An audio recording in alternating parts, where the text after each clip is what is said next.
Good morning, reading room. I'm not seeing anything other than an excellent stat. Oh, I know why. There we go.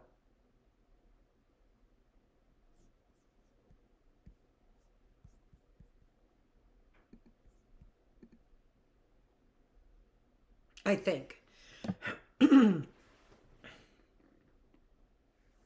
Whatever. Whatevs. We just keep moving along. It says I have excellent streaming, yada yada. So we'll see. It is the reading room. We are reading the book Orphan Train, a novel by Christina Baker Kline. It is February 18th, and this is day 313 in the classroom. You're going to have to forgive me simply because, oh, there we go. Back on analytics.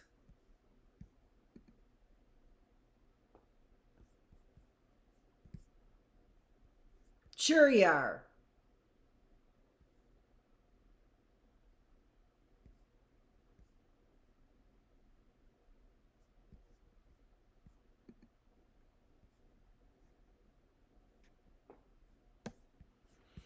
I don't know. I'm not going to worry about it. We're going to read. We have demons all over the place. Frog throat.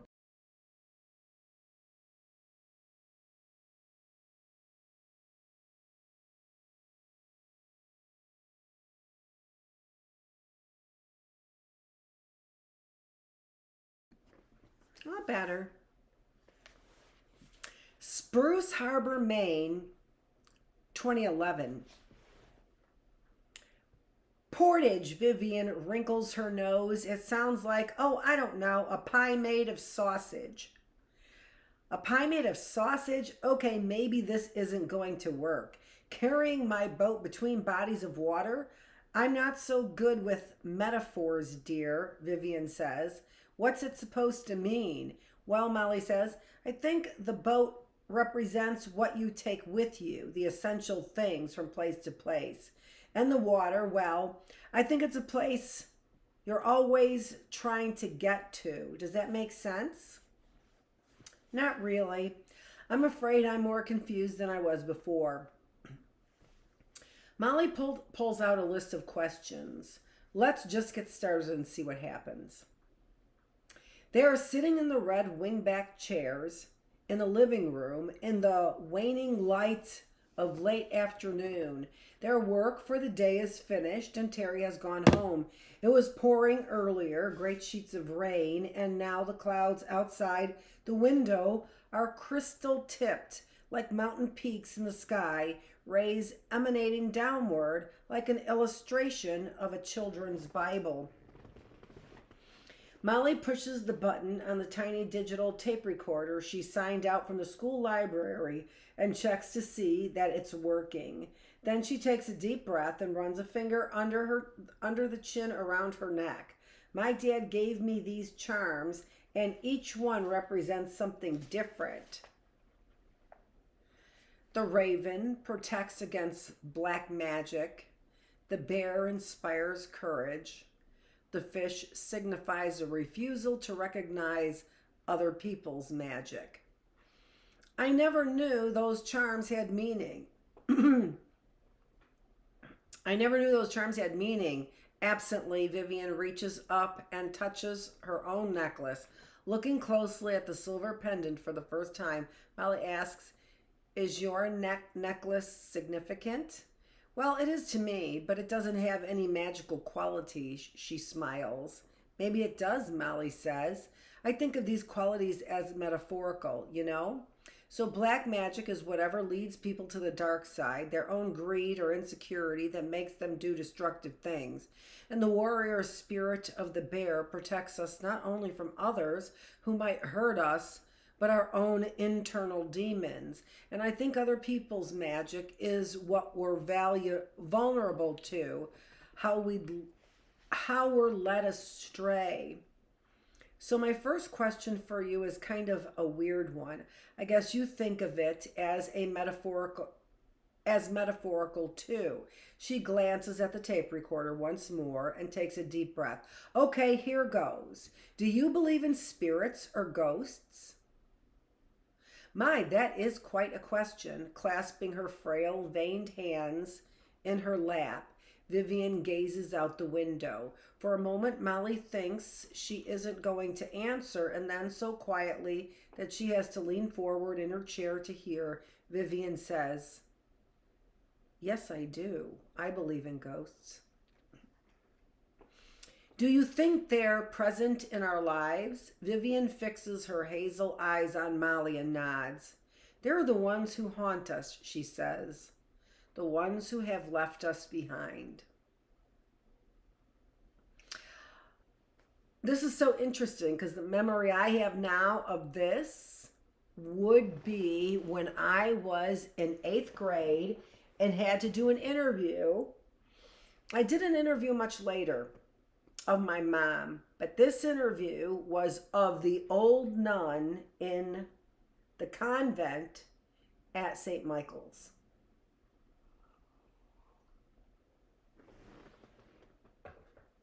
So there was a tape recorder and I taped everything. I don't think they let me leave with it. So I got to write the article, but I had to write it based on memory. And that was all very upsetting because I wasn't prone to remember what she was saying because it was on the tape recorder. And so I was much more geared to asking questions. Hemingford County, Minnesota, 1930. There's hardly any food in the house. Mr. Grote has returned from the woods empty-handed for the past 3 days, and we're subsisting on eggs and potatoes. It gets so desperate he decides to kill one of the chickens and starts eyeing the goat. He is quiet these days when he comes in. Doesn't speak of the kids who clamor for him, holding onto his legs. He bats them off like they're flies on honey. On the evening of the 3rd day, I can feel him looking at me. He has a funny expression on his face, like he's doing math in his head. Finally he says, "So what's that thing you got around your neck?" And it's clear what he's up to. There's no value in it, I say. Looks like silver, he says, peering at it. Tarnished. My heart thumps in my ears. It's tin. Let me see. Mr. Grote comes closer, then touches the raised heart, the clasped hands with his dirty fingers. What is that, some kind of pagan symbol? I don't know what pagan is, but it sounds wicked. Probably. Who gave it to you? My gram. It's the first time I've mentioned my family to him, and I don't like the feeling. I wish I could take it back. It was worthless to her. She was throwing it away. He frowns. Sure is strange looking. Doubt I could sell it if I tried. Mr. Grote talks to me all the time. When I'm pulling feathers off the chicken, frying potatoes on the wood stove, sitting by the fire in the living room with a child in my lap, he tells me about his family, how there was some kind of dispute, and his brother killed his father when Mr. Grote was 16, and he ran away from home and never went back. He met Mrs. Grote around that time, and Harold was born when they were 18. They never actually tied the knot until they had a house full of kids. All he wanted to do is hunt and fish, he says, but he has to feed and clothe all these babies. God's honest truth, he didn't want a single one of them. God's honest truth, he's afraid he could get mad enough to hurt them. As the weeks pass and the weather gets warmer, he takes to whittling on the front porch until late in the evening, a bottle of whiskey by his side, and he's always asking me to join him. In the darkness, he tells me more than I want to know. He and Mrs. Grote barely say a word to each other anymore, he says. He hates to talk but loves sex. But he can't stand to touch her. She doesn't bother to clean herself, and there's always a kid hanging off her, he says. I should have married someone like you, Dorothy. You wouldn't have trapped me like this, would you? He likes my red hair. You know what they all what they say, he tells me. If you want trouble, find yourself a redhead. The first girl he kissed had red hair, but that was a long time ago, he says, back when he was young and good looking. Surprised I was good looking? I was a boy once, you know. I'm only 24 now. He has never been in love with his wife, he says. Call me Gerald, he says. I know that Mr. Grote shouldn't be saying all this. I'm only 10 years old. The children whimper like wounded dogs and cluster together for comfort. They don't play like normal kids running and jumping. Their noses are always filled with green mucus and their eyes are runny. I move through the house like an armored beetle, impervious to Mrs. Grote's sharp tongue. Harold's whining the cries of Gerald Jr., who will never in his life satisfy his aching need to be held. I see Mabel turning into a sullen girl, all too aware of the ways she has been burdened, ill-treated, abandoned to this sorry lot. I know that how it happened to the children living this way, but it's hard for me to love them. This misery only makes me more aware of my own. It takes all my energy to keep myself clean, to get up and out the door in the morning to school. Lying on a mattress at night during a rainstorm, metal ribs poking at me from under, the thin ticking water dripping on my face. The thin ticking water dripping on my face. My stomach hollow and empty. I remember a time on the Agnes Pauline when it was raining and everyone was seasick and my dad tried to distract us kids from our misery by getting us to close our eyes and visualize a perfect day. That was 3 years ago when I was 7, but the day I imagined is still vivid in my mind. It's a Sunday afternoon and I am going to visit Graham in her snug home on the outskirts of town. Walking to her house, climbing over stone walls and across fields of grass that move in the wind like waves on the sea, I smell the sweet smoke from turf fires and listen to the thrushes and blackbirds practice their wild songs in the distance. In the distance, I see the thatched roof house with its whitewashed walls, pots of red geraniums blooming on the windowsill, Graham's sturdy black bike propped inside the gate near the hedge where the blackberries and slow fruit hang in dense blue clusters. Inside, a goose roasts in the oven, and the black and white dog, Monty, waits under the table for scraps. Granddad's out fishing for trout in the river with the homemade rod, or hunting grouse or partridge across the fields, so it's just Graham and me alone for a few hours. Grandma's rolling dough for a rhubarb tart, back and forth with the big rolling pin, dusting the yellow dough and handfuls of flour, stretching it to cover the brimming pie dish. Now and then she takes a puff of her sweet afton, wisps of smoke rising above her head. She offers me a bullseye sweet, which she's stashed in her apron pocket with a half a dozen half-smoked afton butts. A mix of flavors I'll never forget. On the front of the yellow cigarette box is a poem by Robert Burns that Graham likes to sing to an old Irish tune. Flow gently, sweet Afton, among the green braes. Flow gently, I'll sing thee a song in thy praise. I sit on a three-legged stool listening to the crackle and split of goose skin in the oven while she trims a ribbon of dough from around the rim of the pie dish, making a cross with a remnant for the center and brushing it all with the beaten egg, finishing with a flourish of fork pricks and a sprinkle of sugar. When the tart's safely in the oven, we move to the front room, the good room, she calls it, just the two of us, for afternoon tea, strong and black with plenty of sugar and currant bread sliced and warm. Graham chooses 2 teacups from her collection of rose-patterned china in the glass front, along with her matching saucers and small plates, and sets each piece carefully on a starched linen placement. Irish lace hanging in the windows filters the afternoon light, softening the linen on her face. From my perch on the cushioned chair, I see the wooden footrest with its floral needlepoint cover in front of her rocker, the small shelf of books, prayer books and poetry, mainly by the stairs. I see Graham singing and humming as she pours the tea, her strong hands and kind smile, her love for me. Now tossing and turning on this damp, sour-smelling mattress, I try to focus on my perfect day. But these memories lead to other, darker thoughts.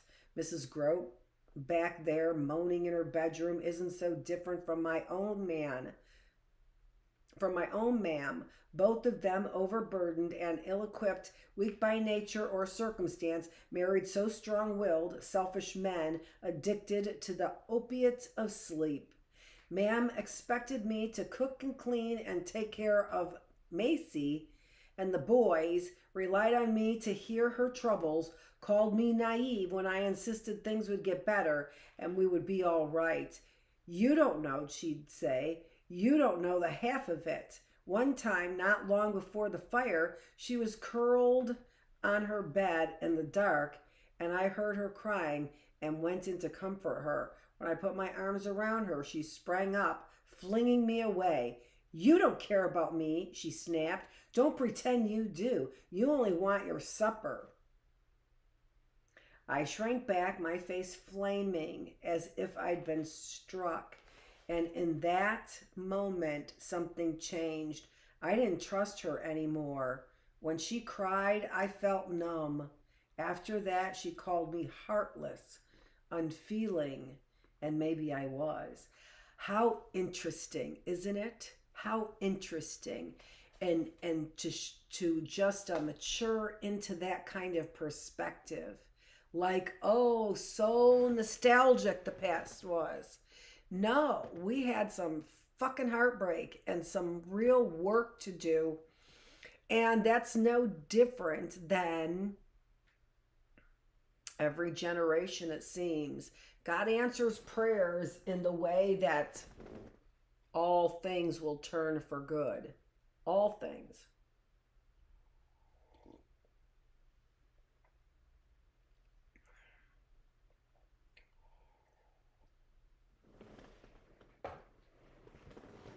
That's how you start Romans 8. Not at the very beginning. I think it's Romans 8:12. That's what I always do too. There's also a Romans 8:8.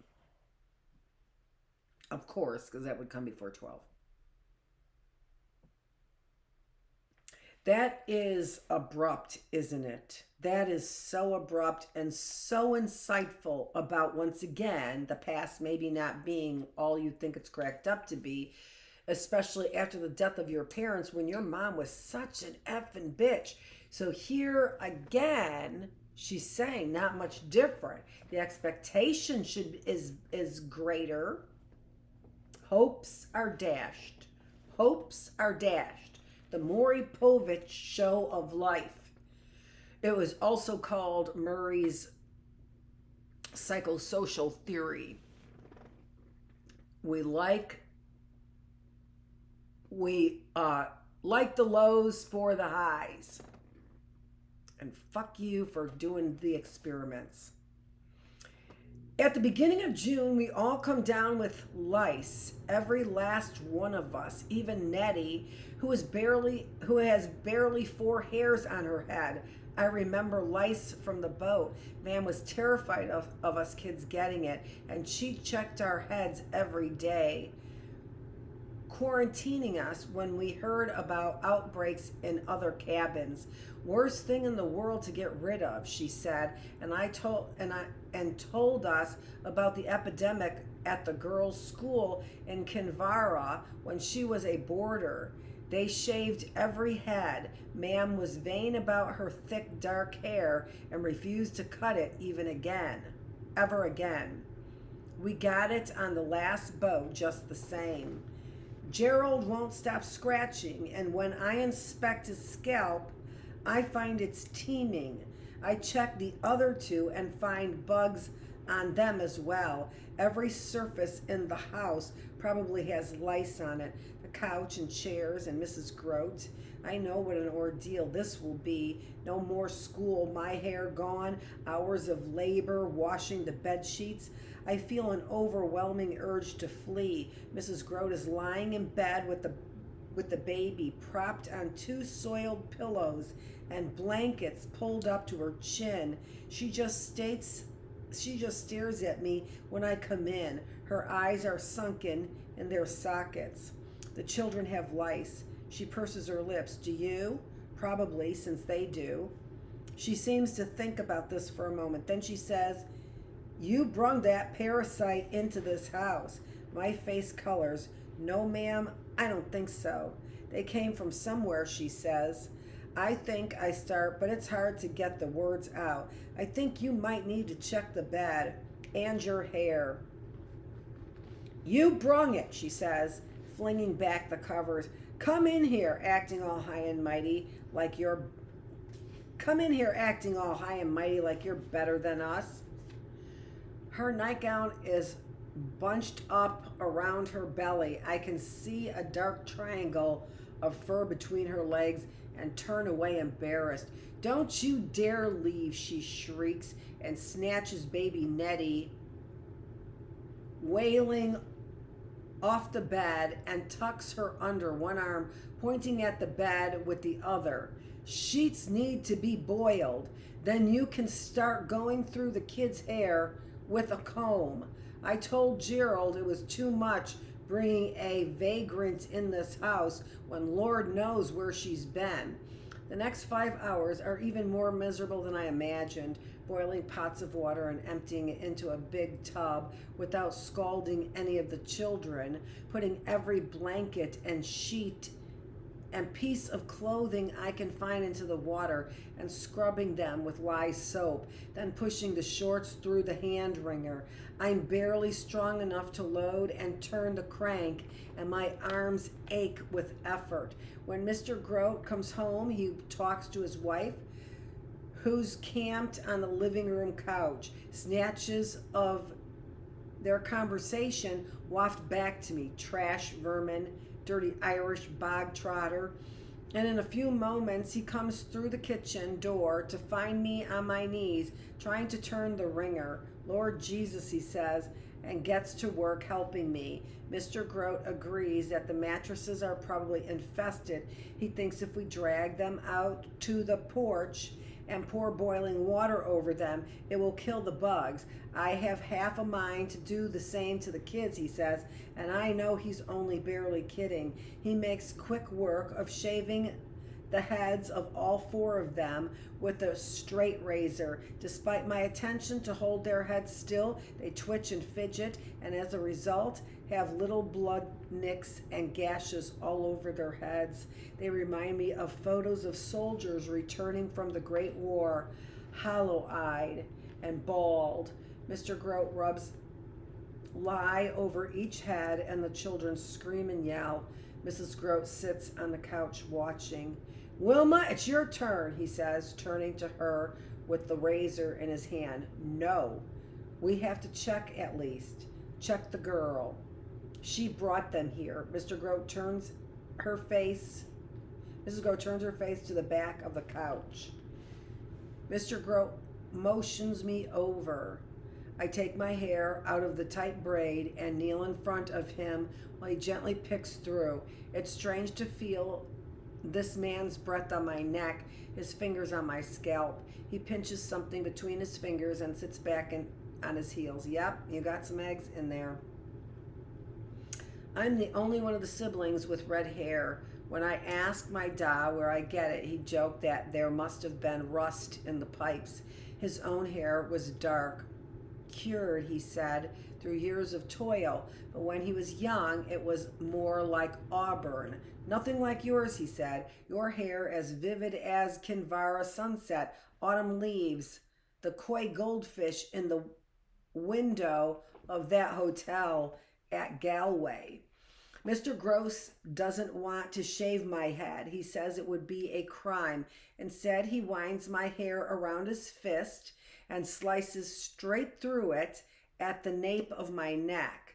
A heap of coil slide to the floor. A heap of coil slides to the floor, and he cuts the rest of my hair on my head about 2 inches long. I spend the next 4 days in the miserable house, burning logs and boiling water, the children cranky and underfoot, as they always are. Mrs. Grote back on damp sheets on the mildewing mattress with her lice-infested hair, and there's nothing I can do about any of it. Nothing at all. We've missed you, Dorothy, Miss Larson says when I return to school and a brand new hairstyle. I touch the top of my head where my hair is sticking up. Miss Larson knows why my hair is short. It's in the note I had to give her when I got out of the truck, but she doesn't give away a thing. Actually, she says, you look like a flapper. Do you know what that is? I shake my head. Flappers are big city girls who cut their hair short and go dancing and do as they please. She gives me a friendly smile. Who knows, Dorothy? Maybe that's what you'll become.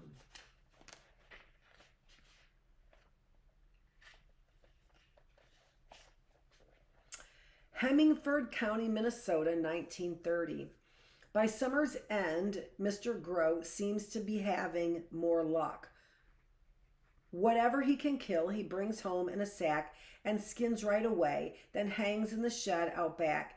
He built a smoker behind the shed, and now he keeps it going all the time, filling it with squirrels and fish and even raccoons. The meat gives off a curdled sweet smell that turns my stomach, but it's better than going hungry.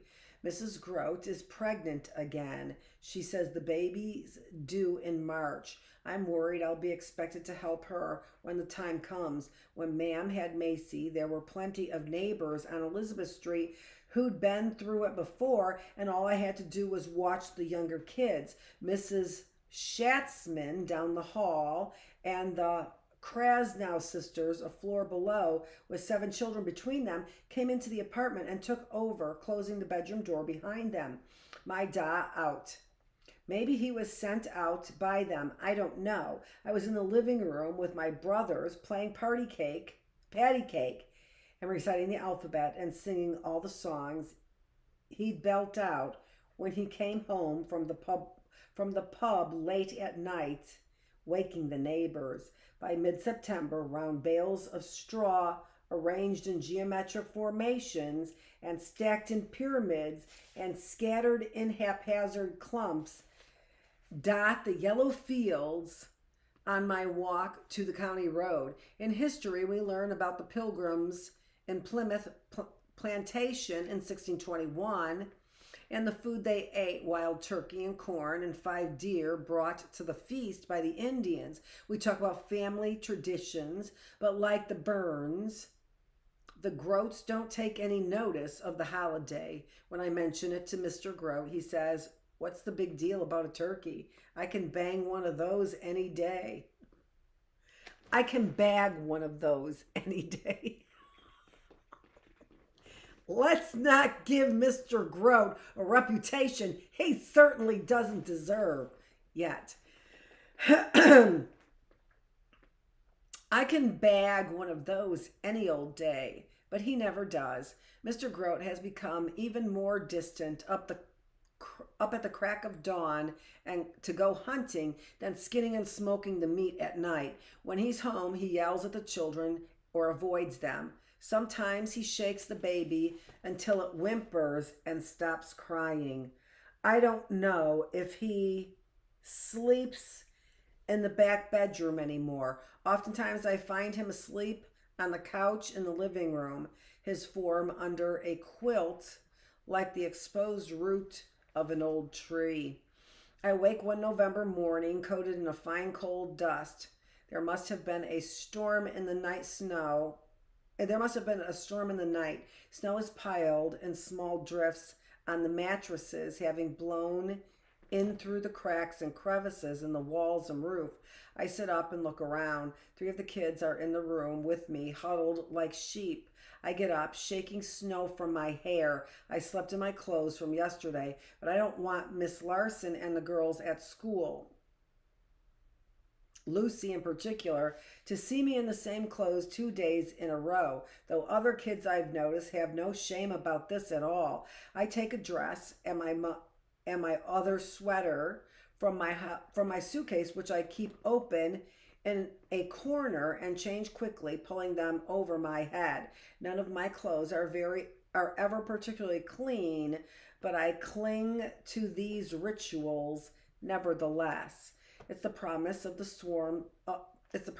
warm schoolhouse, Miss Larson's friendly smile, and the distraction of other lives, other worlds on the pages of the books we read in class that gets me out the door. The walk in the corner is becoming harder. With each snowfall, I have to forge a new path. Mr. Grote tells me that when the heavy storms hit in a few weeks, I might as well forget it. At school, Miss Larson takes me aside. She holds my hand and looks into my eyes. Are things all right at home, Dorothy? I nod. If there's anything you want to tell me. No, ma'am, I say. Everything is fine. You haven't been handing in your homework. There's no time or place to read or do homework at the Grotzes. And after the sun goes down at 5, there's no light either. There are only 2 candle stubs in the house, and Mrs. Grote keeps one with her in the back room. But I don't want Miss Larson to feel sorry for me. I want to be treated like everyone else.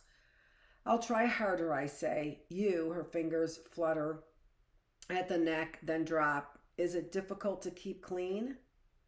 I shrug, feeling the heat of shame. My neck. I'll have to be more thorough. Do you have running water? No, ma'am. She bites her lip. Well, come and see if you ever want to talk. Come and see me if you ever want to talk. You hear? I'm fine, Miss Larson. I tell her. Everything is fine. I'm asleep on a pile of blankets, having been nudged off the mattress by a fitful child, when I feel a hand on my face. I open my eyes. Mr. Grote, bending over me, puts a finger to his lips, then motions for to me to come. Groggily, I get up, wrapping a quilt around myself, and follow him to the living room. In the weak moonlight filtered through clouds and the dirty windows, I see him sit on the gold sofa and pat the cushion beside him. I pull the quilt tighter. He pats the cushion again. I go over to him, but I don't sit. It's cold tonight, he says in a low voice. I could use your company. You should go back there with her, I say. Don't want to do that. I'm tired, I tell him. I'm going to bed. He shakes his head. You're going to stay here with me. I feel a flutter in my stomach and turn to leave. He reaches out and grabs my arm. I want you to stay, I said. I look at him in the gloom. Mr. Grote has never frightened me before, but something in his voice is different. I know I need to be careful. His mouth is curled up at the edges into a funny smile. He tugs the quilt. We can warm each other up. I yank it tighter around my shoulders and turn away again, and then I am falling. I hit my elbow on the hard floor and feel a sharp pain as I land heavily on it, my nose to the floor. Twisting in the quilt, I look up to see what happened. I feel a rough hand on my head. I want to move, but I'm trapped in a cocoon. You do what I say. I feel his stubbed face on my cheek. Smells gamey breath. I squirm again, and he puts his foot on my back. Be quiet. His big rough hand is inside the quilt, and then it's under my sweater, under my dress. I try to pull away, but I can't. His hand roams up and down, and I feel a jolt of shock as he probes the place between my legs, pushes at it with his fingers. His sandpaper face is still against mine, rubbing against my cheek, and his breathing is jagged. Yes, he gulps into my ear. He is hunched above me like a dog, one hand rubbing hard at my skin and the other unbuttoning his trousers. Hearing the rough snap of each button, I bend and squirm, but am trapped in the quilt like a fly in a web. I see his pants open and low on his hips, the engorged penis between his legs, his hard white belly. I've seen enough animals in my yard to know what he's trying to do. Though my arms are trapped, I rock my body to try to seal the quilt around me. He yanks at it roughly, and I feel it giving way. And as it does, he whispers in my ear, "Easy now, you like this, don't you?" And I start to whimper. When he sticks 2 fingers inside me, his jagged nails tear at my skin, and I cry out. He slaps his other hand over my mouth and rams his fingers deeper, grinding against me. And I make noises like a horse, frantic, guttural sounds from deep in my throat. And then he lifts his hips and takes his hands off my mouth. I scream and feel the blinding shock of a slap across my face. From the direction of the hallway comes a voice, "Gerald?" And he freezes just for a second before slithering off me like a lizard, fumbling with his buttons, pulling himself off the floor. "What in the name of Christ?" Mrs. Grote is leaning against a doorframe, cupping her rounded stomach with one hand. I yank my underpants up and my dress and sweater down, sit up, and stumble to my feet, clutching my quilt around me. "Not her!" she wails. "Now, Wilma, it ain't what it looks like. You animal." Her voice is deep and savage. She turns to me, "And I knew." She points at the door. "Get out, get out." It takes me a moment to understand what she means, that she wants me to leave now in the cold, in the middle of the night. "Easy, Wilma, calm down." "Gerald," Mr. Grote says, "I want that girl, that filth out of my house. Let's talk about this. I want her out." All right. He looks at me with dull eyes, and I can see that as bad as this situation is, it's about to get worse. I don't want to stay here, but how can I survive out there? Mrs. Grote disappears down the hall. I hear a child crying in the back. She returns a moment later with my suitcase and heaves it across the room. It crashes against the wall, spilling its contents across the floor. My boots and the mustard coat with Fanny's precious lined gloves in the pocket are on a nail on the front door, and I'm wearing my only pair of threadbare socks.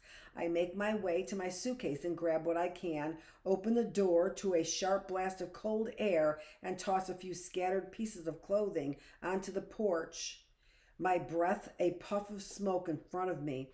As I put on my boots, fumbled with the laces, I hear Mr. Grote say, "What if something happens to her?" And Mrs. Grote's reply, "If that stupid girl gets it in her head to run away, there's nothing we can do, is there?"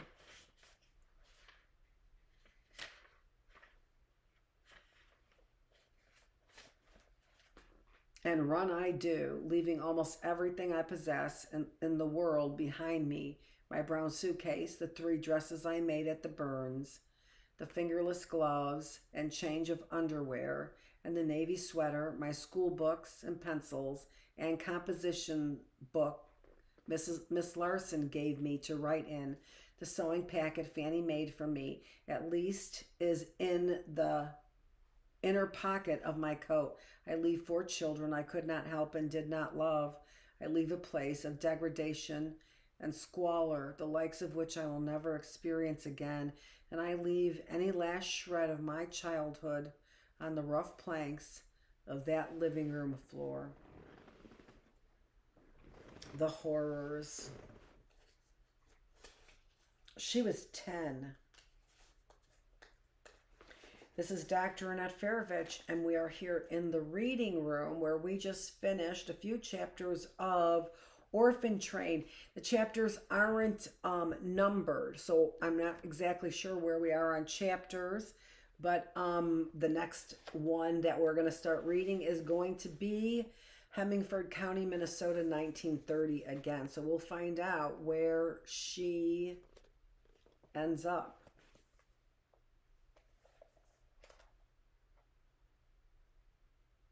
Neve. This is Dr. Annette Feravich. Thanks so much for joining me. It is day 313. It is February 18th, and I am the teacher. You are here in the classroom, the reading room, where we are always making it look easy to bring you a healthier mind, a healthier body, and a healthier spirit. Thanks so much.